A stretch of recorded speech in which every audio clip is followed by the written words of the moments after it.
나눌 말씀은 사무엘상 12장입니다. 16절부터 25절까지 말씀 한 목소리로 함께 크게 읽습니다. 16절부터 시작.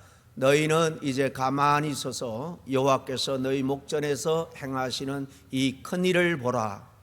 오늘은 밀베는 때가 아니냐. 내가 여호와께 아뢰리니 여호와께서 우레와 피를 보내사 너희가 왕을 구한 일 곧 여호와의 목전에서 범한 죄악이 큼을 너희에게 밝히 알게 하시리라. 이에 사무엘이 여호와께 아뢰매 여호와께서 그날에 우레와 피를 보내 모든 백성이 여호와와 사무엘을 크게 두려워하니라. 모든 백성이 사무엘에게 이르되 당신의 종들을 위하여 당신의 하나님 여호와께 기도하여 우리가 죽지 않게 하소서. 우리가 우리의 모든 죄에 왕을 구하는 악을 더하였나이다.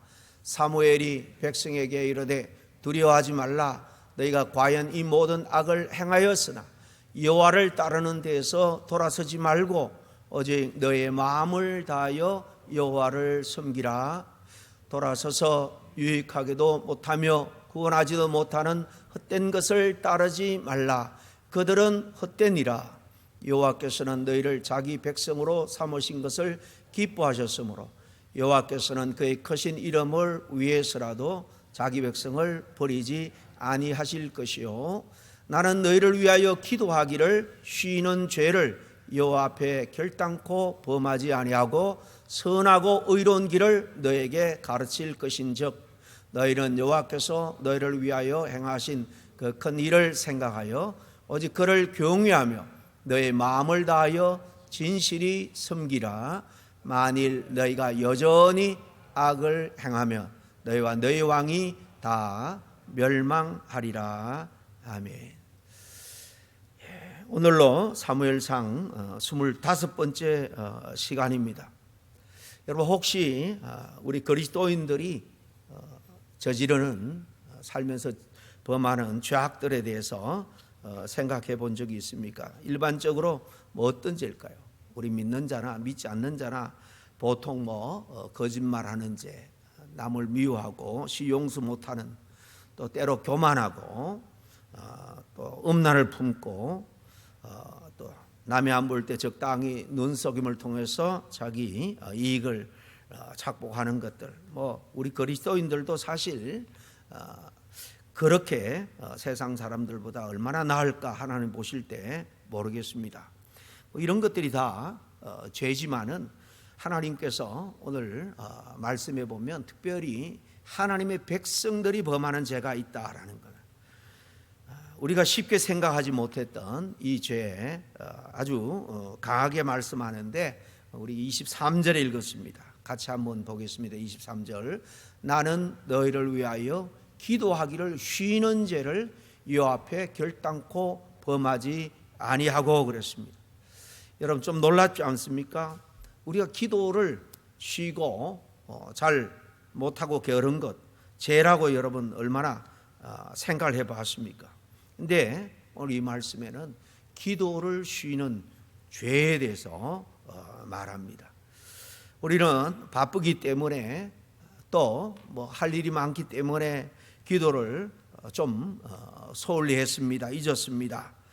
그 정도로 변명하려고 하는 생각이 우리 안에 많이 있습니다. 그런데 하나님은 기도를 쉬는 일을 단순히 게으름 정도로 보지 않는다는 거예요.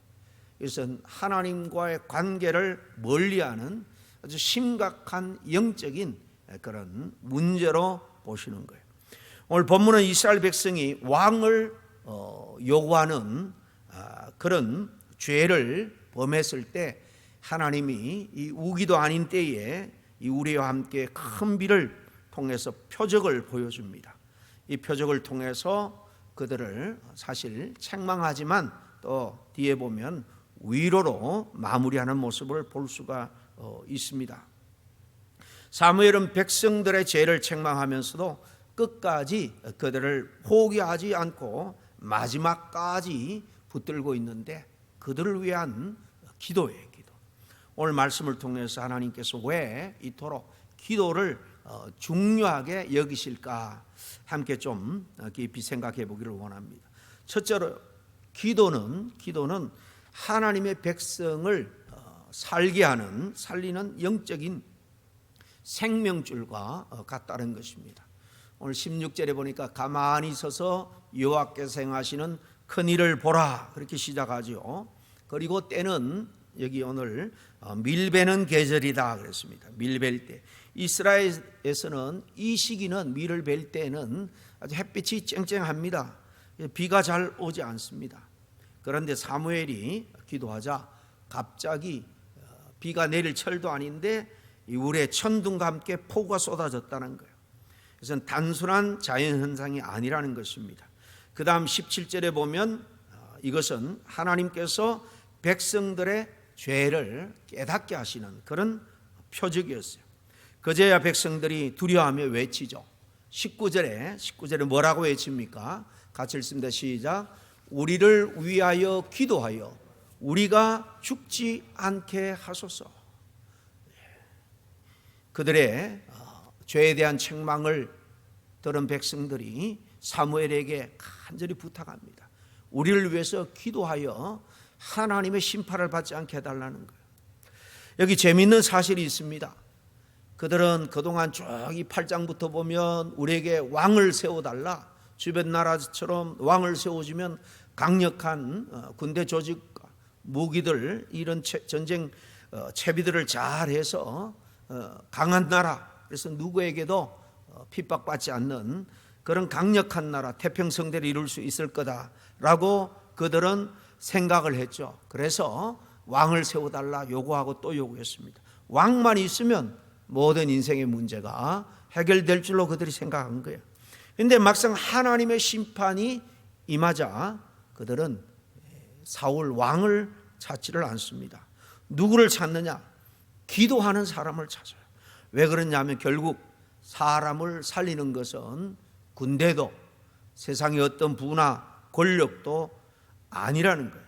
기도를 들어주시는 하나님이기 때문에 기도하는 사람을 찾는 것을 봅니다. 사랑하는 우리 성도 여러분, 우리에게 질병이 생기면 우리는 병원 찾아가서 의사에게 보입니다. 의사의 도움을 받죠. 법적인 문제가 생기면 변호사를 찾아가죠.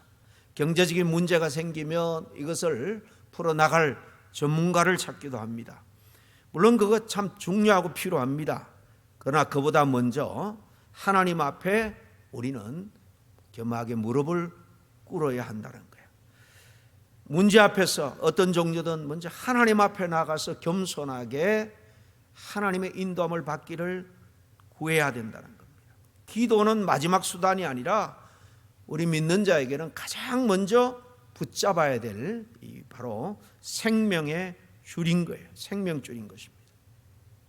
둘째로 기도는 하나님의 은혜와 긍휼을 붙드는 그런 통로와 같다라는 겁니다. 19절 그 하반절에 보면 백성들이 두려워 떨면서 고백하죠. 우리가 우리의 모든 죄에 왕을 구하는 악을 더하였나이다. 왕을 구하는 게 무슨 악이냐? 제가 여러 번 반복했습니다마는 하나님을 의지하지 않고 이제 왕을 의지하고 살겠다는 거예요.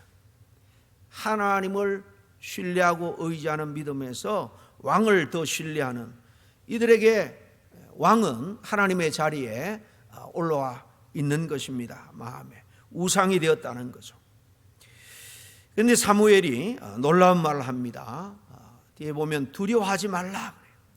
하나님보다도 인간적인 능력을 가진 왕을 더 의지한 그런 죄, 큰 문제가 없다, 괜찮다, 그런 뜻이 아니에요. 회개한 사람에게는 하나님께로 돌아갈 길이 있다라는 겁니다. 그 이유가 뭡니까? 22절에 보면 여호와께서는 자기의 크신 이름을 위하여 자기 백성을 버리지 아니하실 것이다, 그렇게 했기 때문입니다. 얼마나 은혜로운 말입니까? 우리가 잘해서 하나님이 우리를 사랑하시고 우리를 지켜주는 게 아니에요. 하나님의 이름 때문에. 하나님의 이름, 여호와 하나님은 절대적인 이름, 신실한 이름이에요. 세상의 어떤 이름처럼 자기 이권에 따라서 적당히 숨기기도 하고 속이기도 하는 그런 분이 아니에요. 하나님의 이름, 성경에 나오는 이름은 그 사람과 일체로 동일시하는데 하나님은 신실한 분이에요. 그래서 우리 인간과 약속을 맺고 끝까지 지키는 분. 그래서 언약에 신실하신 하나님, 그 하나님 때문에 하나님은 우리를 끝까지 붙들어 주는 거예요. 그리고 이 사무엘이 23절에 이렇게 말하죠. 나는 너희를 위해서 기도하기를 쉬는 죄를 범하지 않겠다고 말합니다. 이 사무엘은 단순히 너희를 위해 기도해 줄게 그렇게 말하고 있는 것이 아니에요. 여기 보니까 기도하는 것이 죄라고 말하는 것입니다. 기도를 멈추는 것이 죄라고 말해요. 그런 하나님과 백성 사이에 있는 중보자의 모습을 우리에게 잘 보여줍니다. 백성은 이렇게 하나님 앞에서 영적으로 무너졌지만 사무엘은 하나님께 믿음으로 곧장 나아갑니다. 이 모습은 결국 성경에서 예수님을 사실 잘 보여줘요. 히브리서 보면 예수님에 대해서 구약의 모든 예언된 것들을 통해서 예수님이 그림자에서 실체로 모든 것을 이루신 분으로 설명하는 게 바로 히브리서입니다.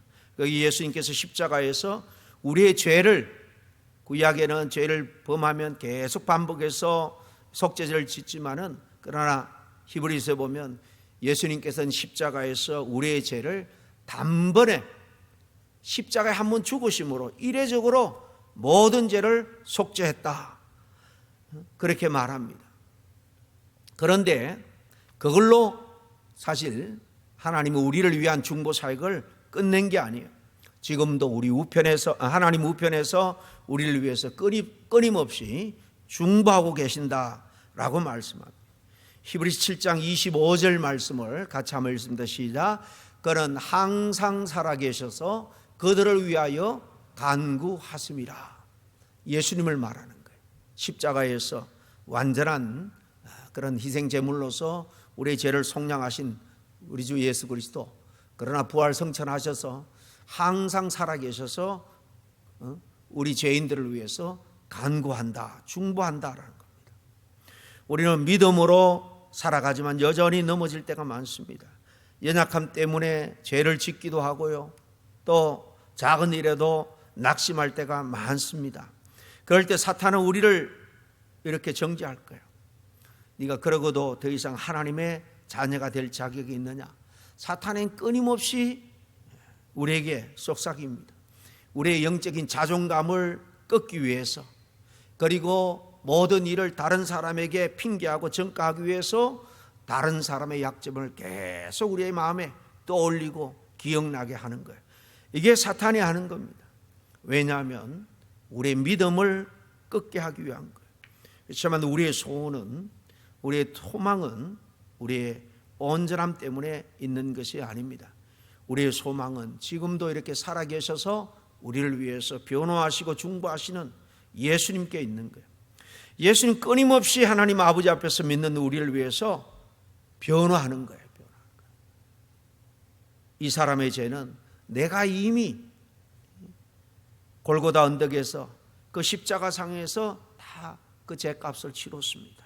하나님 앞에 이렇게 변호하는 겁니다. 이 사람은 내 피로 산 하나님의 백성이 되었습니다 라고 계속해서 우리를 중보해요.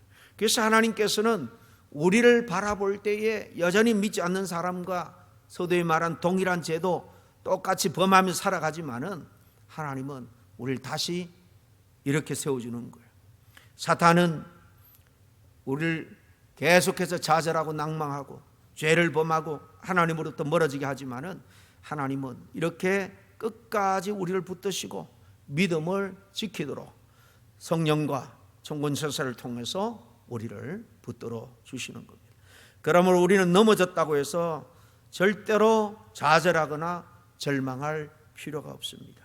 회개하면 다시 우리는 주님 앞으로 나아갈 수가 있는 거예요. 우리의 구원은요, 우리의 의로움, 우리의 무슨 대단한 능력이 있어서가 아닙니다. 지금도 우리를 위해서 쉬지 않고 이렇게 중보해 주시는 대제사장 되신 예수 그리스도의 중보 위에 서 있기 때문에 그렇습니다. 이것이 성도들에게 주어진 가장 큰 위로며 흔들리지 않는 소망입니다.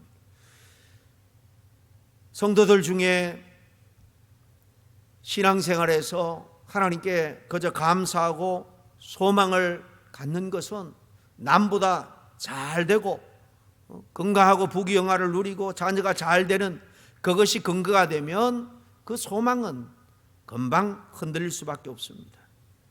우리의 소망은, 우리의 큰 위로는 살아 역사하시고 중보하시는 예수 그리스도가 지금도 우리를 위해서 중보하고 있다는 이 사실, 이것을 믿는 믿음의 기반 위에 서 있어야 하는 겁니다. 우리 믿는 개인도 교회도 마찬가지. 기도가 있는 영혼이 살아있는 거예요. 기도가 끊이지 않는 교회가 살아있는 교회입니다. 여러분, 기도가 끊어진 것은 우리가 살아있다고는 하지만은 하나님과의 영적인 교류가 끊긴 겁니다. 기도는 우리의 부족함과 죄에도 불구하고 이렇게 하나님의 은혜, 하나님의 긍휼하심이 흘러오게 하는 수도관과 같은 겁니다. 마지막 세 번째, 왜 기도를 그렇게 중요하게 우리가 여겨야 되느냐? 기도는 하나님 앞에 바른 삶, 순종하는 삶으로 이끌기 때문에 그렇습니다. 사무엘은 24절에 이렇게 말하죠. 우리 큰 소리로 같이 한번 읽습니다. 시작. 오직 여호와를 경외하며 마음을 다하여 진실하게 섬기라. 그렇죠. 기도는 주문이 아닙니다. 참된 기도는요, 이렇게 진실하게 주님을 섬기도록 만들어요.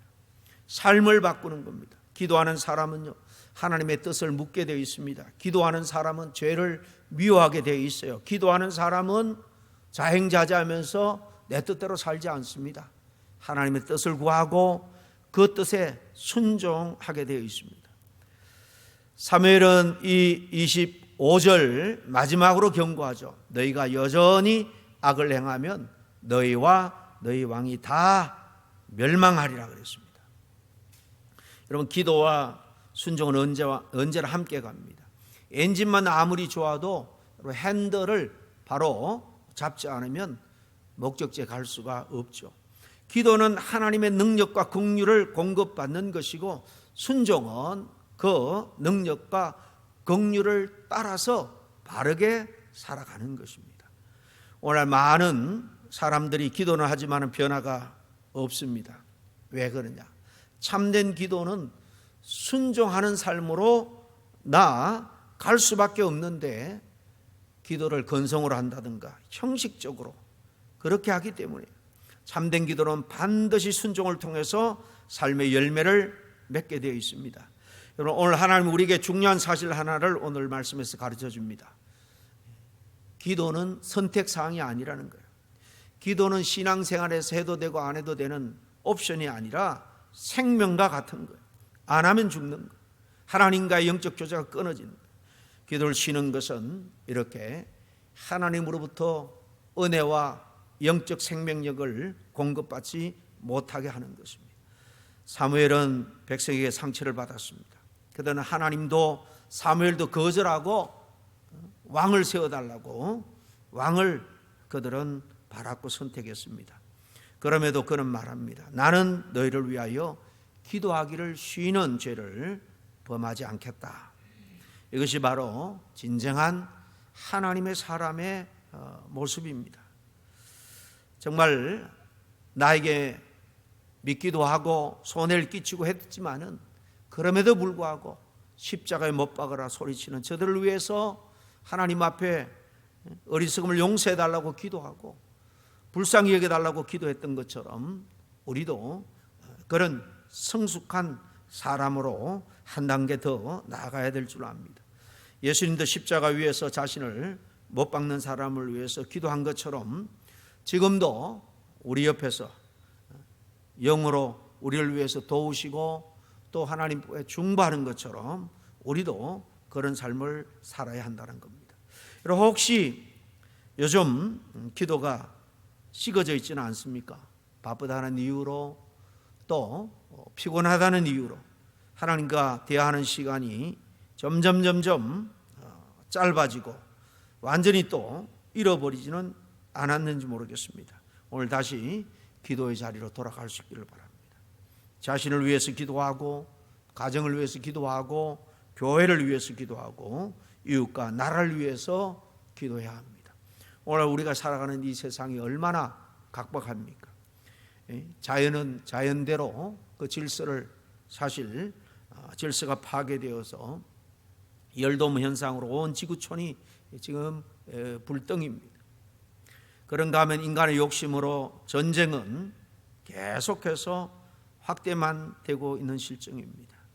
이렇게 온갖 죄악으로 찢기고 상처나고 왜곡된 이 세상, 오늘 이 역대하 7장 14절 말씀처럼 겸비하여서 겸손하게 주님 앞에 기도하면 하나님의 얼굴을 구한다는 것은 하나님의 도움을 구한다는 거죠. 하나님께 간절히 엎드려 기도하면 죄악을 사해 주시고 이 땅의 여러 문제들 고쳐 주신다라고 약속했습니다. 여러분, 기도는 하나님께서 우리의 삶을 움직이는 가장 놀라운 통로줄로 믿습니다. 오늘 나는 기도하기를 쉬는 죄를 요 앞에 결단코 쉬는 그런 죄를 범하지 않겠다라는 이 사무엘의 고백이 저와 여러분의 고백이 될 수 있기를 바랍니다. 잠깐 기도하겠습니다. 하나님 아버지, 오늘 사무엘의 고백을 들으면서 우리의 기도 생활을 다시 한번 돌아보게 하시니 감사합니다. 바쁘다는 핑계와 또 무관심으로 기도 자리를 비워두었던 죄를 용서해 주시고, 기도를 쉬는 것이 하나님 앞에서 얼마나 큰 손실이며 또 자신에게 있어서 큰 죄인지를 다시 한번 깊이 깨닫게 해 주시옵소서. 주님, 우리 안에 다시 기도의 불을 붙여 주시옵소서. 어려울 때만이 아니라 평안할 때도, 응답을 받을 때만이 아니라 기다리는 시간에도 날마다 하나님과 동행하며 무릎 꿇는 그런 우리 성도들이 다 되게 도와주시옵소서. 우리의 가정, 우리의 교회를 기도로 온전히 세우게 하시고, 또 다음 세대를 위한 중보가 끊이지 않는 우리 교회 되게 하여 주시옵소서. 무엇보다도 우리를 위해서 지금도 쉬지 않고 중보하는 예수 그리스도를 바라보게 하시고, 우리도 다른 사람을 위해서 기도하는 그런 사랑의 사람이 되게 해 주시옵소서. 예수님의 이름으로 기도하옵나이다. 아멘.